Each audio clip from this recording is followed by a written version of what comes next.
Dear students, आज हम start करेंगे ज्योमेट्रिकल आइसोमेरिज्म। थोड़ा डिटेल में पढ़ेंगे। लास्ट वीडियो में हमने इसको थोड़ा शॉर्ट में पढ़ा था। हमारे जो आइसोमर्स चल ही रहे हैं, स्टीरियो आइसोमेरिज्म एक्चुअली टॉपिक चल रहा है। तो अगर आपने प्रीवियस वीडियोस नहीं देखे हैं तो पहले उन वीडियोस को जाकर देखिए और फिर आप इस टॉपिक पर आइए। तो आज हम इसको पूरा डिटेल में पढ़ने वाले हैं। तो ज्योमेट्रिकल आइसोमेरिज्म को हम सिस ट्रांस आइसोमेरिज्म भी कहते हैं। तो लास्ट वीडियो में जैसे मैंने आपको बताया था कि ज्योमेट्रिकल आइसोमर्स क्या होते हैं। तो ज्योमेट्रिकल आइसोमर्स में ये हो रहा था कि जो भी डबल बॉन्डेड कंपाउंड्स हैं, हमने ये बात की थी कि डबल बॉन्ड कंपाउंड्स में ज्योमेट्रिकल आइसोमेरिज्म होती है। कब?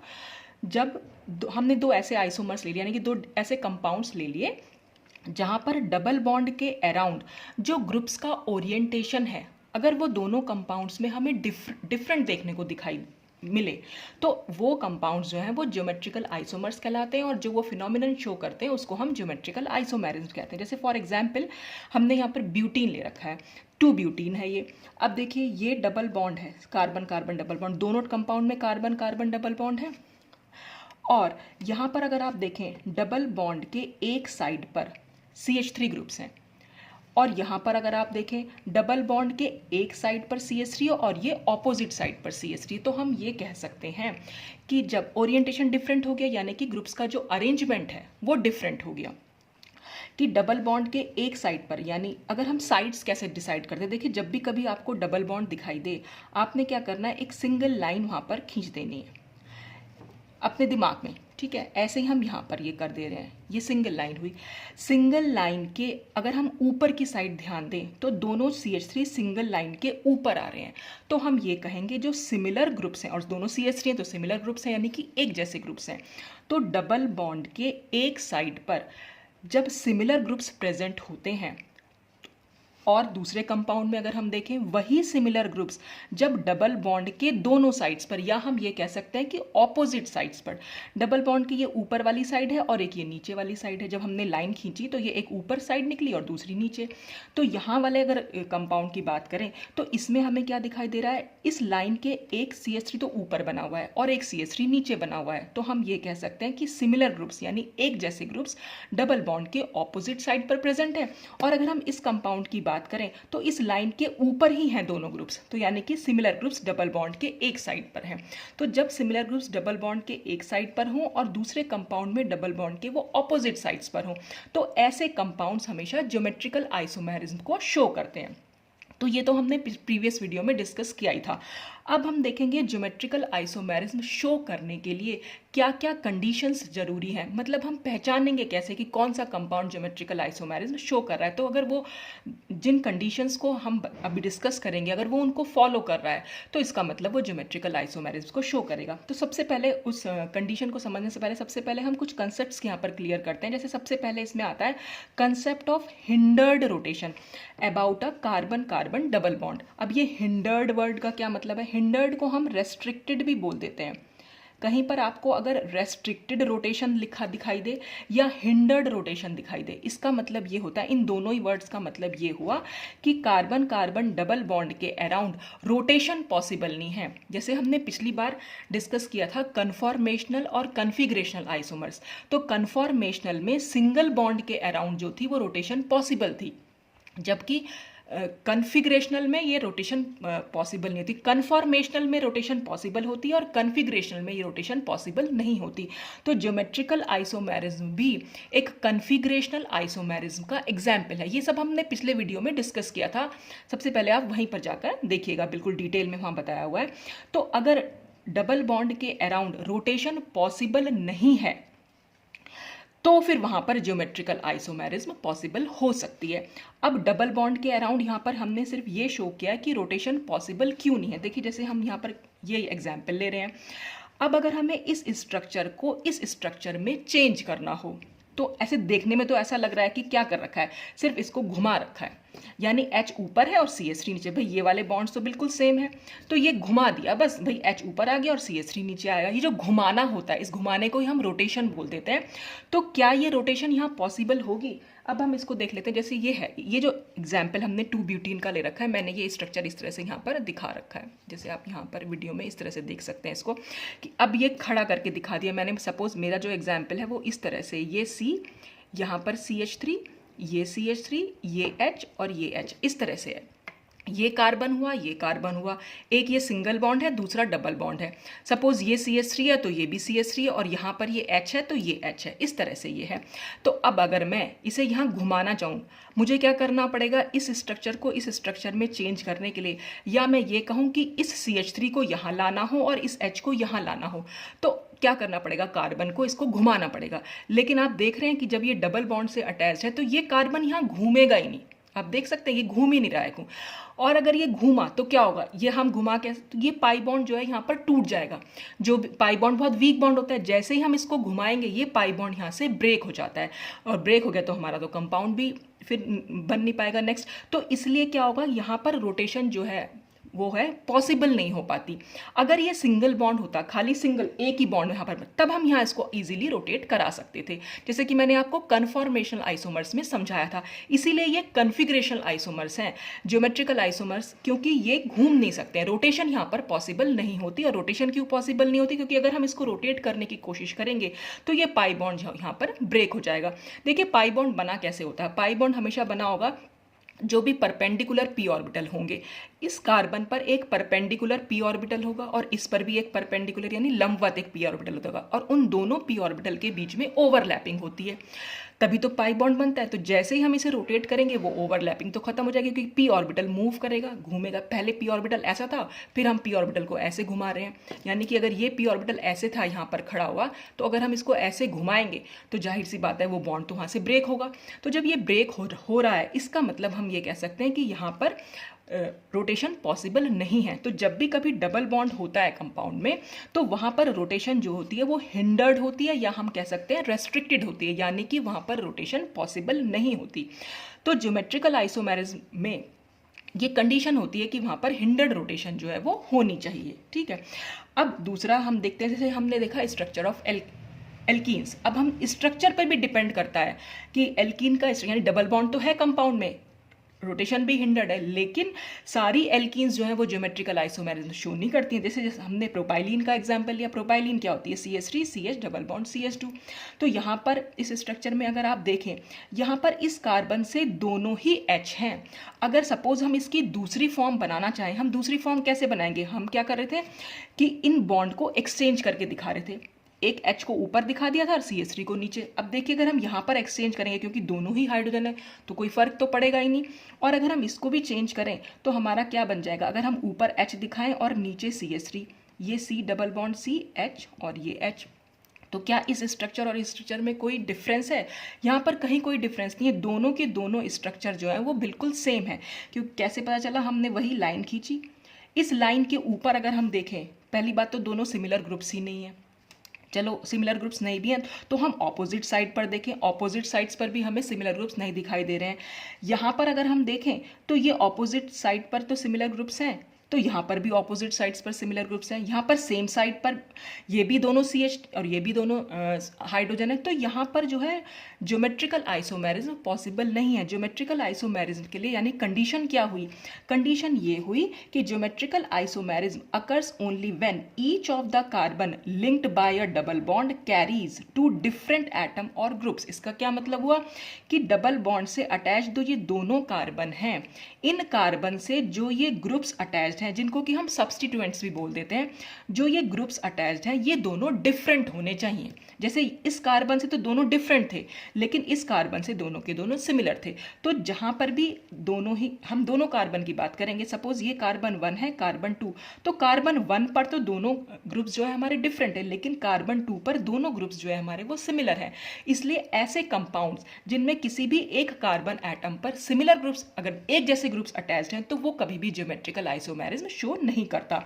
तो दूसरी कंडीशन क्या हुई कि दोनों ही कार्बन पर हमें हमेशा डिफरेंट सब्स्टिट्यूएंट चाहिए। जैसे कि यहाँ पर हमने देखा, देखिए इस कार्बन से भी एक CH3 और एक H है, इस कार्बन से भी एक CH3 और एक H है, यानी कि इस कार्बन से दोनों ही ग्रुप डिफरेंट हैं और इस कार्बन से भी दोनों ही ग्रुप डिफरेंट है। ये आपस में सिमिलर हो सकते हैं, ऐसे और ऐसे सिमिलर हो सकते हैं, लेकिन ऐसे और ऐसे इनको सिमिलर नहीं होना, यानी कि हर कार्बन से हमें अटैचमेंट को जरूर देखना है। तो अब हम इसकी कंडीशन को देखेंगे कि क्या कंडीशन हुई। सबसे पहली कंडीशन तो ये हुई कि there should be restricted rotation about a bond, कि बॉन्ड के में जो है वो रेस्ट्रिक्टेड रोटेशन होनी चाहिए, यानी कि वहाँ पर रोटेशन पॉसिबल ना हो। और दूसरी कंडीशन क्या हुई कि both substituents on each carbon about which rotation is restricted should be different, यानी कि जो हमने प्रत्येक कार्बन एटम लिया है जिनके अराउंड हमने रोटेशन रेस्ट्रिक्टेड रखी है, उसके दोनों ही सब्स्टिट्यूएंट्स जो हैं यानी दोनों ग्रुप्स जो हैं वो डिफरेंट होने चाहिए। तो अब जो ज्योमेट्रिकल आइसोमेरिज्म की डेफिनेशन बन के आएगी वो क्या आएगी कि the isomerism which arises due to restricted rotation about a bond in a molecule is known as geometrical और cis trans isomerism and the isomers which shows this isomerism are known as geometrical और cis trans isomers। geometrical isomerism को हम cis trans isomerism भी बोलते हैं। क्यों बोलते हैं ये हम अगले वीडियो में इसको डिस्कस करेंगे। तो क्योंकि ये cis trans isomers शो करती है, तो यानी कि ज्योमेट्रिकल आइसोमेरिज्म की डेफिनेशन क्या हुई कि वो आइसोमेरिज्म जो किसी बॉन्ड के अराउंड रेस्ट्रिक्टेड रोटेशन की वजह से अराइज हुई हो, तो उसको हम बोल देते हैं ज्योमेट्रिकल आइसोमेरिज्म। और इसकी ये दो कंडीशंस हमें हमेशा ध्यान में रखनी है कि एक तो दोनों के जो भी हमने डबल बॉन्ड लिया या कोई भी बॉन्ड लिया है, अभी हम आगे डिस्कस करेंगे सिंगल बॉन्ड के अराउंड भी कई बार रोटेशन पॉसिबल नहीं होती।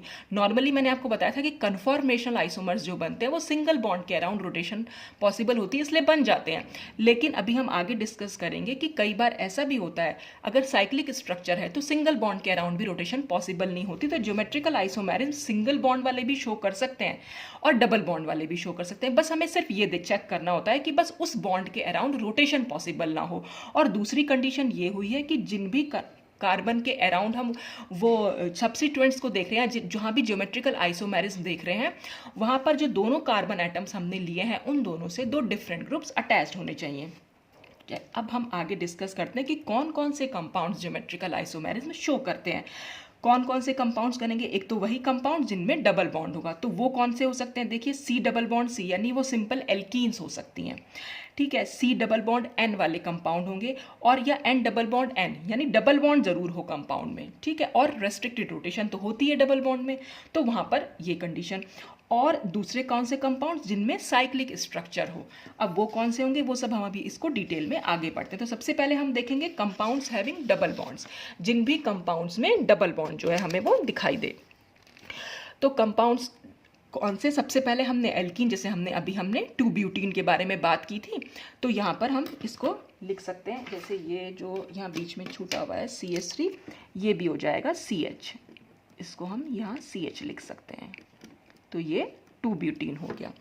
ये तो हमने अभी डिस्कस किया ही था। 2-ब्यूटीन कैसे कर सकता है? इस कार्बन से भी हमें क्या चेक करना है, अगर सपोज स्ट्रक्चर इस तरह से दिया हुआ है तो आपको अपने आप से उसे इस फॉर्म में बनाना चाहिए। एक H इधर बना दिया, एक CH3 इधर, ये H इधर और ये CH3 इधर। और हम दूसरा अगर इसका दिखाना चाहेंगे आइसोमर, तो उसमें क्या करेंगे, एक कार्बन के अराउंड जो है आप चेंज कर दीजिए। तो यहाँ पर क्या हुआ, इस डबल बॉन्ड के सेम साइड पर आए CH3 ग्रुप, और यहाँ पर इस डबल बॉन्ड के ऑपोजिट साइड पर आए CH3 ग्रुप्स। तो इस तरह से ये ज्योमेट्रिकल आइसोमेरिज्म को शो कर सकते हैं। अब वो कंपाउंड जिनमें C डबल बॉन्ड N हो, यानी कि जहाँ पर कार्बन के साथ नाइट्रोजन अटैच है डबल बॉन्ड में। ठीक है, तो उसमें सबसे पहला एग्जाम्पल क्या आता है? ऑक्साइम्स का। ऑक्साइम्स क्या होते हैं? जहाँ पर double bond, carbon double bond N है और ये OH यहाँ पर जुड़ा हुआ होता है। तो अब हमें देखने में क्या लग रहा है, हमने क्या बात की, सबसे पहले हमें देखना था, दो कंडीशंस देखनी है कि कंपाउंड में रेस्ट्रिक्टेड रोटेशन होनी चाहिए। तो कंपाउंड में क्योंकि डबल बॉन्ड है इसलिए रेस्ट्रिक्टेड रोटेशन तो है ही। फिर हमें ये देखना है कि दोनों ही जो एटम्स हमने लिए हैं जिनके अराउंड हम ज्योमेट्रिकल आइसोमेरिज्म चेक कर रहे हैं, उन दोनों ही एटम से डिफरेंट ग्रुप्स अटैच होने चाहिए। तो जैसे इस कार्बन से अगर हम देखें, ये PH है और ये H है, तो ये दोनों तो डिफरेंट है। अब हमने यहाँ देखा, देखने में क्या लग रहा है, यहाँ पर तो खाली एक ही ग्रुप दिखाई दे रहा है, दूसरा तो कुछ है नहीं, लेकिन यहाँ पर दूसरा भी है। दूसरा क्या चीज़ है? नाइट्रोजन पर आपने देखा यहाँ पे 3 बॉन्ड बने हुए हैं नाइट्रोजन के, तो इसका मतलब इसके पास एक लोन पेयर भी है, और उस लोन पेयर को हम इस तरह से शो कर देते हैं। तो अब इस नाइट्रोजन से क्या हुआ, एक लोन पेयर अटैच्ड है और एक OH ग्रुप, यानी कि इसके पास भी दो डिफरेंट सब्स्टिट्यूएंट हैं। तो यहाँ पर लोन पेयर को भी हम डिफरेंट सब्स्टिट्यूएंट मान के चलते हैं। तो ये ऑक्साइम्स में भी यहाँ पर देखने को मिलेगी।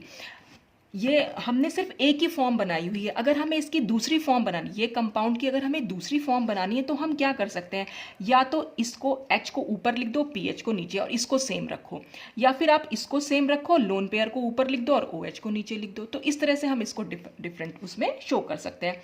ऐसे ही नाइट्रोन्स कंपाउंड्स होते हैं, उनमें क्या होगा, यहाँ पर भी हमें डबल बॉन्ड तो दिखाई दे रहा है, इस कार्बन से एक Me का मतलब क्या होता है, मिथाइल ग्रुप, इसको हम CH3 भी लिख सकते हैं। और PH का मतलब क्या होता है, फिनाइल ग्रुप, यानी कि यहाँ पर एक बेंजीन रिंग यहाँ पर अटैच्ड है।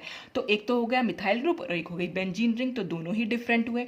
इस नाइट्रोजन से एक ऑक्सीजन है जिस पर नेगेटिव चार्ज है और एक हाइड्रोजन, तो ये भी दोनों डिफरेंट है, तो ये भी शो कर सकता है ज्योमेट्रिकल आइसोमेरिज्म। ऐसे ही हाइड्रोजोन्स होते हैं, हाइड्रोजोन्स में भी यहाँ पर क्या है, इस डबल बॉन्ड तो हमें दिखाई देगा ही, खैर इस कार्बन से एक Me और एक PH है, इस नाइट्रोजन के क्योंकि 3 बॉन्ड है तो एक लोन पेयर भी है, तो एक लोन पेयर हो गया और एक NH2 हो गया। ऐसे ही सेमी कार्बाजोन्स होते हैं, यहाँ पर भी एक लोन पेयर जरूर है, तो लोन पेयर और ये ग्रुप, और यहाँ पर Me और PH। तो इस तरह डबल बॉन्डेड जो C डबल बॉन्ड N है वो कंपाउंड्स भी ये ज्योमेट्रिकल आइसोमेरिज्म शो करते हैं। अब नंबर 3rd टाइप के कंपाउंड्स आते हैं N डबल बॉन्ड N, जिनको हम एजो कंपाउंड्स भी बोल देते हैं। तो अब अगर हम यहाँ दिखाना चाहें, देखिए नाइट्रोजन से हमें यहाँ पर दिख रहा है खाली एक ही ग्रुप, लेकिन एक्चुअल में एक ग्रुप नहीं है। जब भी नाइट्रोजन के 3 बॉन्ड दिखाई दे रहे हैं तो वहाँ पर लोन पेयर जरूर होता है, तो उस लोन पेयर को हम इस तरह से शो कर देते हैं। तो एक फॉर्म इस डाई एजोएट जो ये हमारा कंपाउंड है, इसमें एक फॉर्म जो है जिसमें दोनों लोन पेयर हैं डबल बॉन्ड के सेम साइड। अब यहाँ पर हम डबल बॉन्ड की सेम साइड कैसे देखेंगे, डबल बॉन्ड अगर आपको ऐसे दिख रहा है तो लाइन आपने ऐसे खींचनी है, डबल बॉन्ड आपको ऐसे दिख रहा है तो लाइन आपने ऐसे खींचनी है। डबल बॉन्ड जिस भी डायरेक्शन में, आपको लाइन उसी डायरेक्शन में खींचनी है। फिर आपके उसके साइड्स चेक करने हैं, ये ऊपर की साइड आपको 2 लोन पेयर दिखाई दे रहे हैं और नीचे की साइड PH और NaO दिखाई दे रहे हैं। इसी कंपाउंड की अगर हमें दूसरी फॉर्म बनानी हो तो हम कैसे बना सकते हैं, यहाँ N डबल बॉन्ड N। अब ये डबल बॉन्ड की साइड थी, हमने यहाँ पर दोनों लोन पेयर सेम साइड दिखाए थे, इसमें हम क्या करेंगे, एक लोन पेयर को यहाँ दिखा दीजिए और दूसरे लोन पेयर को यहाँ दिखा दीजिए। फिर ये हो गया PH और इसका NaO, तो ये इस कंपाउंड की दूसरी फॉर्म हो जाएगी, जिसमें यहाँ पर क्या हुआ, डबल बॉन्ड के सेम साइड पर एक साइड पर सिमिलर ग्रुप्स थे, यानी सिमिलर ग्रुप से क्या मतलब है, दोनों ही लोन पेयर हैं, सिमिलर हैं, और यहाँ पर डबल बॉन्ड के ऑपोजिट साइड्स पर सिमिलर ग्रुप्स हैं। तो इस तरह से ये कंपाउंड्स जो हैं वो आइसोमेरिज्म, ज्योमेट्रिकल आइसोमेरिज्म को शो कर सकते हैं। ऐसे ये एजोबेंजीन का एग्जांपल है और ऐसे ये एजॉक्सीबेंजीन का। तो इस तरह के कंपाउंड्स भी जो होते हैं वो ज्योमेट्रिकल आइसोमेरिज्म शो कर देते हैं। अब हम देखते हैं वो कंपाउंड्स जिनमें कि साइक्लिक स्ट्रक्चर हो। जैसे कि मैंने आपको बताया कि जो साइक्लिक स्ट्रक्चर कैसे होंगे, वो जो एलिसाइक्लिक कंपाउंड्स होते हैं, जैसे साइक्लो एल्केन्स हुआ, साइक्लो एल्कीन्स हुआ, जितने भी एलिसाइक्लिक कंपाउंड्स हैं उन सब में साइक्लिक स्ट्रक्चर तो होगा ही होगा। जैसे हम ये वाले कंपाउंड की बात करें, यहाँ पे हमने क्या कर रखा है, ये जो रिंग आप देख रहे हैं ये कौन सी रिंग है, ये साइक्लोप्रोपेन रिंग है, और इसमें हमने सब्स्टिट्यूएंट दिखा रखे हैं। देखिए अब हमने सिंपल दिखाया, सपोज ये हमारा साइक्लो एल्केन था। अब साइक्लो एल्केन में क्या होगा, ये कार्बन है, ये भी कार्बन है और ये भी कार्बन है। अब इस कार्बन से हमें 2 बॉन्ड तो दिखाई दे रहे हैं, बाकी के दोनों बॉन्ड क्या होंगे, वो हाइड्रोजन होंगे। तो यानी यहाँ पर भी CH2 होगा, ये भी CH2 और ये भी CH2, यानी 2 हाइड्रोजन यहाँ है, 2 हाइड्रोजन यहाँ है और 2 हाइड्रोजन यहाँ है। अब इस वाले कंपाउंड और इस वाले कंपाउंड में क्या डिफरेंस है, इसकी जो 2 हाइड्रोजन थी उनको मिथाइल ग्रुप ने जो है वो रिप्लेस कर दिया है। इसको अगर मैं आपको स्ट्रक्चर से दिखाना चाहूँ तो ये इस तरह से मेरे पास ये स्ट्रक्चर है। ये यहाँ पर देखिए, यहाँ पर क्या है, एक कार्बन ये है, एक कार्बन ये है और एक कार्बन ये है। इस कार्बन जो हम ये ऊपर वाले कार्बन की बात कर रहे हैं, तो इससे 2 हाइड्रोजन यहाँ पर अगर हमने कुछ शो नहीं कर रखा है तो इसका मतलब यहाँ पर 2 हाइड्रोजन यहाँ पॉसिबल है। तो इसका मतलब ये एक हाइड्रोजन हो गई और दूसरी हाइड्रोजन ये हो गई। यहाँ पर इस वाले कार्बन से क्या कर रखा है, ऊपर मिथाइल ग्रुप है और नीचे हाइड्रोजन है, तो हमने यहाँ मिथाइल ग्रुप दिखा दिया और नीचे की साइड ये पर्पल कलर का जो दिख रहा है आपको वो हाइड्रोजन है। ऐसे यहाँ पर एक मिथाइल ग्रुप है और एक हाइड्रोजन है, तो ये मिथाइल ग्रुप हो गया और नीचे की साइड जो है वो इथाइल ग्रुप हो गया, सॉरी हाइड्रोजन हो गया। ठीक है, तो अब क्या हुआ, अगर हम इसको इसकी अगर हमें दूसरी फॉर्म बनानी है, ये तो हमने बना रखी है सिस फॉर्म, अभी हम इसको सिस और ट्रांस को भी आगे वीडियोस में डिस्कस करेंगे। तो ये तो हो गई सिस फॉर्म। अगर मैं इसकी ट्रांस फॉर्म बनाना चाहूँ तो हम कैसे दिखा सकते हैं, इसमें H ऊपर और Me नीचे, और ये Me ऊपर और H नीचे, तो ये तो हो गई सिस फॉर्म और ये हो गई इसकी ट्रांस फॉर्म। तो अब अगर मुझे इस सिस फॉर्म को इस ट्रांस फॉर्म में चेंज करना है, तो ट्रांस फॉर्म और सिस फॉर्म में डिफरेंस क्या हुआ, इसमें इस Me को हमें नीचे लाना है। तो यानी जो ग्रीन बॉल है, अगर मेरे को इसको नीचे लाना है पर्पल की जगह और पर्पल को मुझे ऊपर ले जाना है, तो क्या मैं रोटेशन से ले जाऊंगी, नहीं बिल्कुल भी नहीं, रोटेशन यहाँ पॉसिबल नहीं होगी, क्योंकि रोटेशन अगर हमने करा दी तो ये रिंग तो ब्रेक हो जाएगी, टूट जाएगी और पॉसिबल ही नहीं हो रही, घुमा ही नहीं पा रही हूँ मैं इसको बिल्कुल भी। तो रोटेशन यहाँ पर भी हिंडर्ड हुई, यानी कि रेस्ट्रिक्टेड रोटेशन हुई। तो इसका मतलब सिंगल बॉन्ड के अराउंड भी रोटेशन रेस्ट्रिक्टेड हो सकती है। कब? जबकि एक साइक्लिक स्ट्रक्चर यहाँ पर दिया हुआ हो। ये साइक्लिक स्ट्रक्चर हो गया यहाँ पर। तो यही हमने यहाँ पर दिखाया कि साइक्लिक स्ट्रक्चर में भी हिंडर्ड रोटेशन होती है। अब हमें सिस और ट्रांस में हमें डिफरेंस कैसे पता चलेगा कि जो सिंगल बॉन्ड जिसके अराउंड हम ज्योमेट्रिकल आइसोमेरिज्म देख रहे हैं, सबसे पहली चीज हिंडर्ड रोटेशन हमने देख ली। दूसरी चीज हमें क्या देखनी है कि इस कार्बन से दोनों डिफरेंट ग्रुप जुड़े हुए होने चाहिए। तो भाई ये भी Me और ये H, तो ये दोनों अलग है। इस कार्बन से ये भी Me और ये H है, तो ये दोनों अलग है।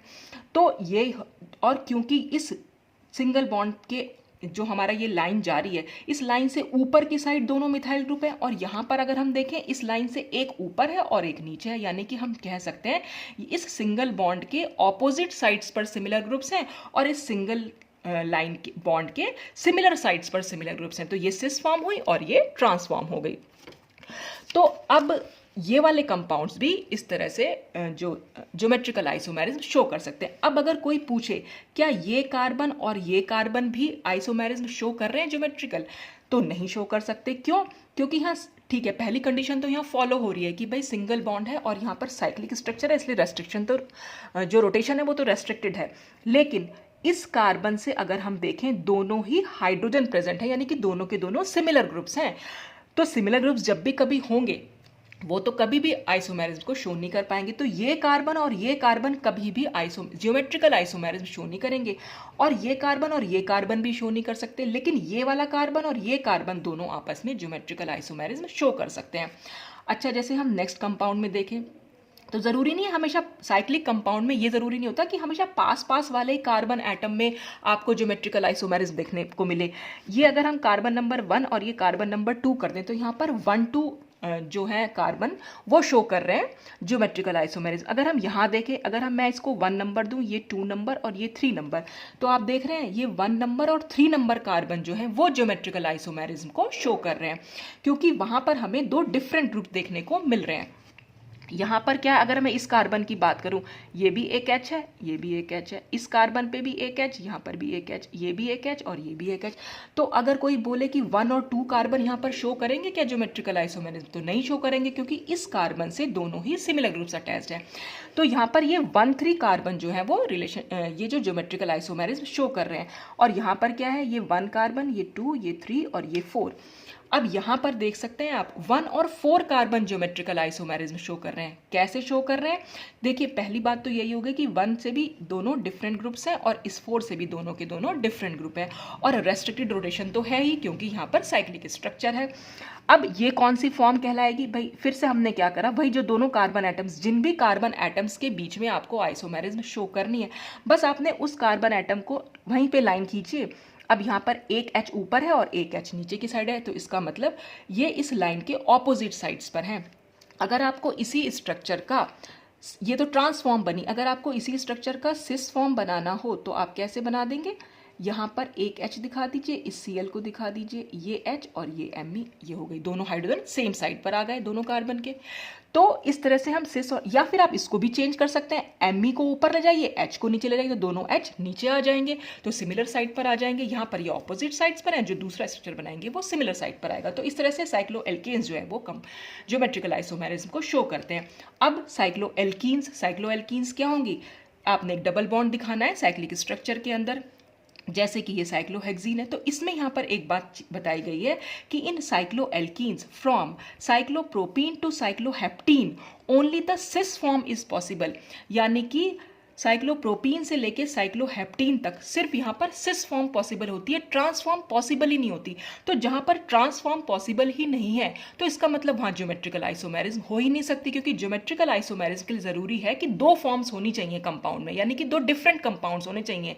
एक हमारा सिस आइसोमर होता है, दूसरा ट्रांस आइसोमर। तो जहाँ पर ट्रांस पॉसिबल ही नहीं है वहाँ पर ज्योमेट्रिकल आइसोमेरिज्म शो होती ही नहीं है।